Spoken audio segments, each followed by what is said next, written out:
Hey there, everybody. Welcome to our morning edition of Big Brother 22 All-Stars live feed spoilers.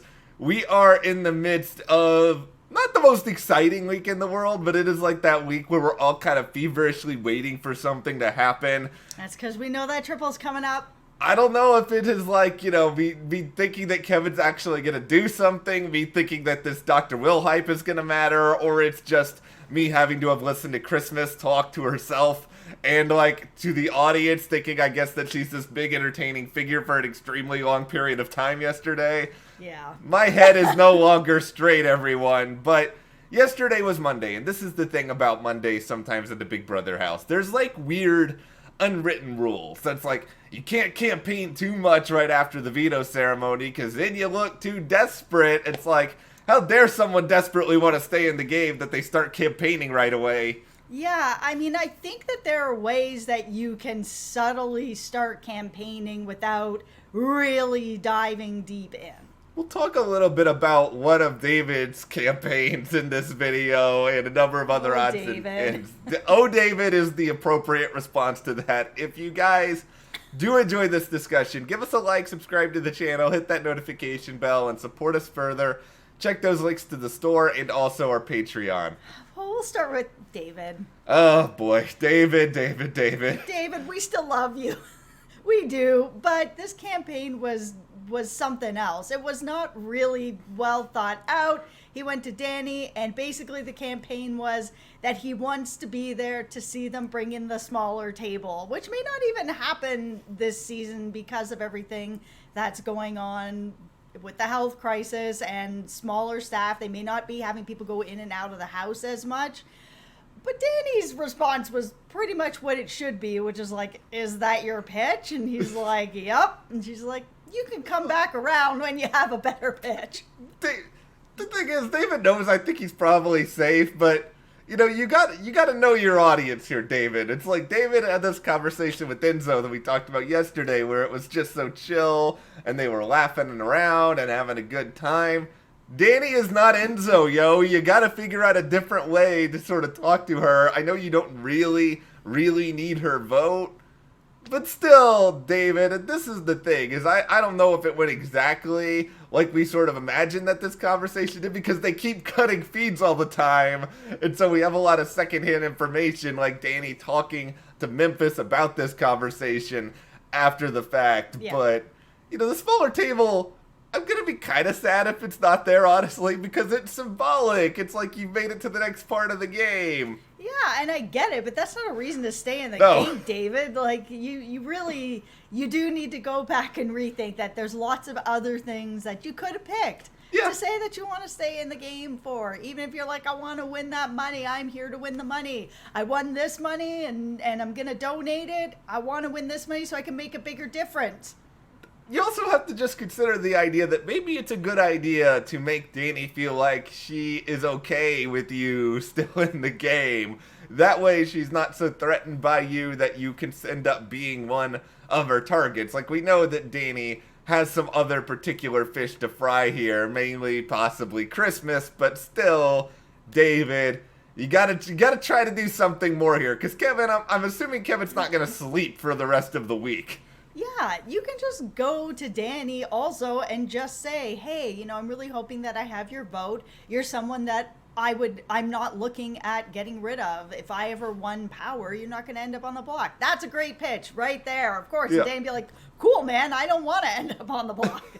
And I think the funniest thing about all this is this happens, and then later, like late overnight, Enzo and Cody have one of their long, weird strategy sessions that are kind of like moderately entertaining, and they're talking about wanting a David head of household, and I think they want the David head of household so that he can go after Danny, and then they don't have to go after Danny directly. Yeah, which is a solid strategy if that's what he's going to do. The problem is nobody's really working with David, and while he may say things here or there like, yeah, maybe he'd go after Danny, or maybe he'd go after person A or person B, the thing is nobody actually knows what he's going to do, because a lot of what he said, like, I want to stay here for a smaller table, that's probably not why he wants to stay. So he's not being very forthcoming with the information. He is a wild card. He could win and put up Cody and Enzo.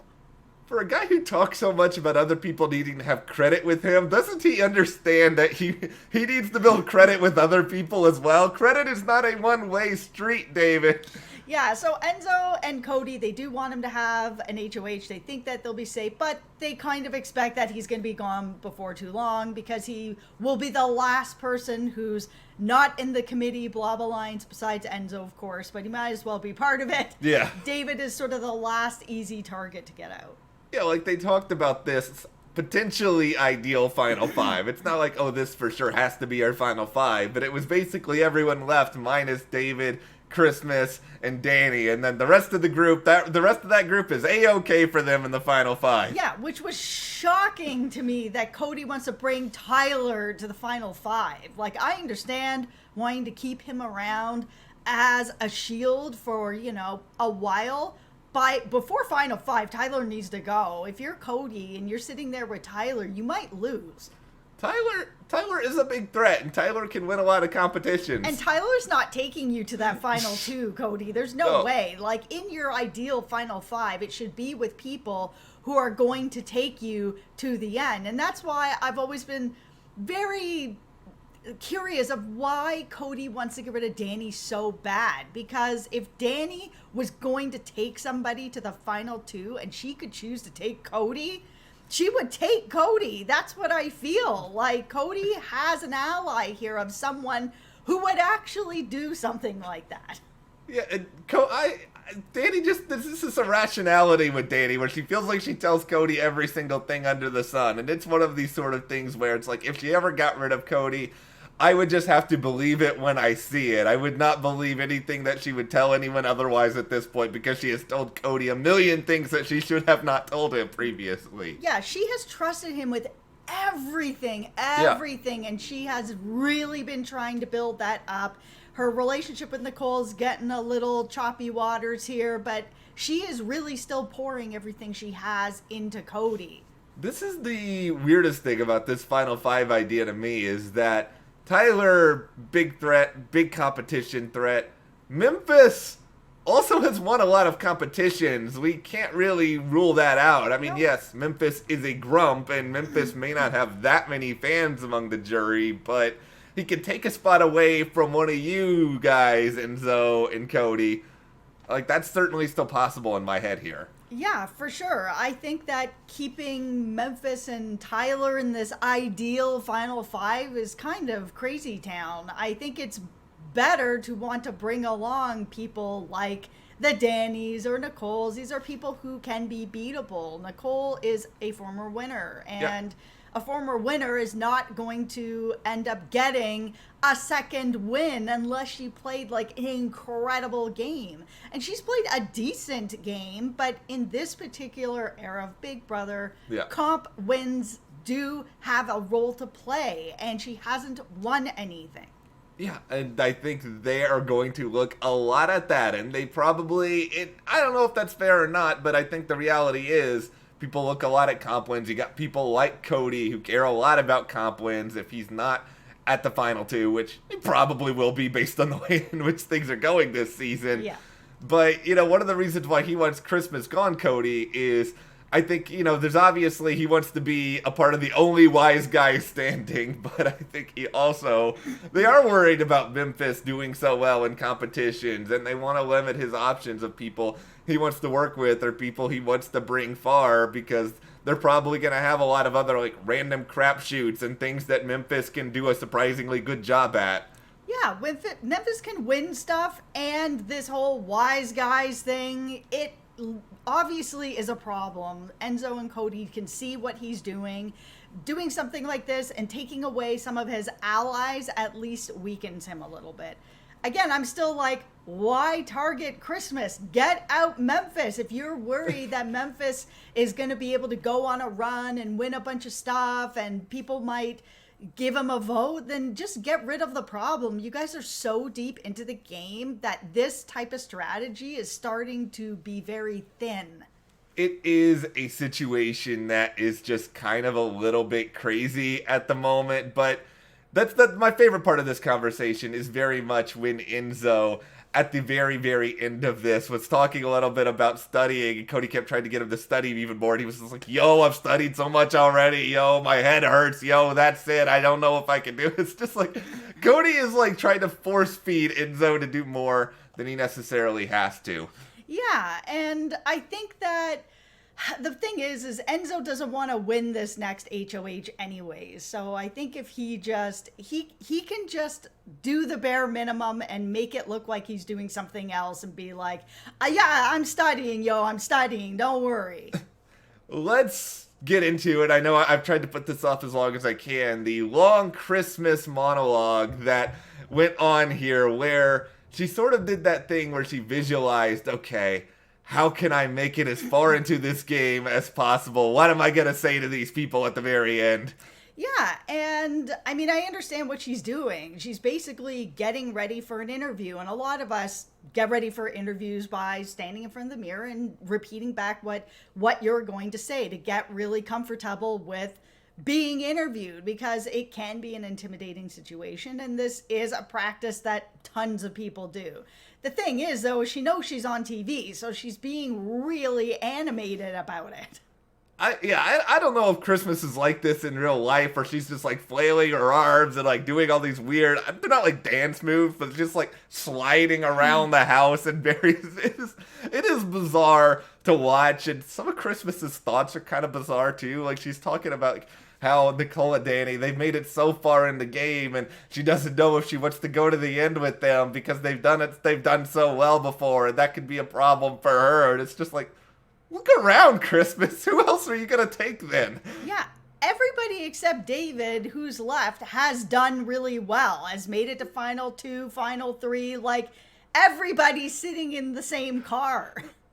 Christmas needs to go in the clown car with this. David's not in it right now, so it is all yours, Christmas, with this idea that also, like, Nicole, as you have already said, who's going to be, like, super gung-ho about voting for Nicole to win Big Brother at the moment? Like, Devon feels, like, betrayed immensely by her. I mean, Ian will probably be okay, but it's not like there's a bunch of, like, Nicole cheerleaders that are in the house at the moment. No, I think it's, for this many seasons of the show, whoever's going to be the first two-time winner has to really deserve that title. And as of right now, Nicole isn't the person who should be getting two-time winner with the game that she's played. She's played a game where she hasn't really won anything. She's been really laying low. She's had a couple of good strategic moves, but that's not enough to be a two-time winner, which is like a legendary status. And I think people are going to be looking at that,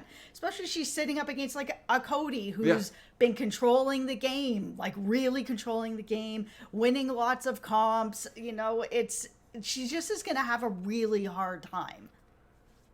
Also, number 2 reason why this monologue is so bizarre, her talking a lot about Tyler and being sort of like worried. And I don't know if she's like worried because of optics or whatever else that Tyler is dishonoring the game by threatening to quit as much as he had and her continuing to work with him. But she's made this out to be like it was a big deal in her head. That always makes me so frustrated, is that thing that there is honor in this game, like there is honor among thieves. You are in Big Brother. This is a house that is built on lies and scheming. This isn't a game of honor. And, you know, there are people, of course, that will have loyalty to alliances and stuff like that. But the alliances typically are all scheming and lying and whatever. This is part of the game. You know, Christmas does have some decent reads on some stuff. Like, she recognizes that Cody and Enzo probably have something. She recognizes that some of the guys may have something. And, you know, she's aware of a lot of different things, but she gets so weirdly caught up on this idea that she wants to be sort of the hero of her own story, and I think she legit pictures herself like running into the Big Brother house with like a suit of armor on, like swinging a sword around, and I think she wants to be this conquering hero, and she just sort of gets caught up on this, this person's gonna make me seem less heroic, or these people are gonna spin my actions in such a way, which is why I think she got into such a big tizzy over what happened with Davon and Bailey, which she had a lot of responsibility for, but she really wants to be, I think, this character, and unfortunately for you, Christmas, it's not working out that way. She's also upset that Nicole is talking so much about wanting to be in the final two, and that's something, again, that people do, where they're like sort of trying to picture themselves at the end and put out the positive thoughts so that then you get to the end. That's sort of what you put out is what you get back in. So Nicole talking about, yeah, I'm going to be at the end, I'm going to make it, that sort of thing is pretty normal talk when you're trying to manifest. Oh, well, no. It is, okay. When you're trying to manifest something like that, this is pretty normal stuff. But for some reason, Christmas is taking some sort of a problem with it. The funniest thing to me about all this right now is I feel like because of the way this season's gone, there's probably some people who actually would have preferred Christy to one of the people who has made it pretty I don't far. know about that. I'm not saying I want this. I do not want this. But now that we have manifested, now that we have talked everything through, we'll wrap up this edition of Big Brother 22 All-Stars Live Feed Spoilers. What do you want to see happen campaign-wise today? Let us know in the comments. And if you do like this video, subscribe, give us a like, support us further, check those links to the store, our Patreon, and we'll see you here next time.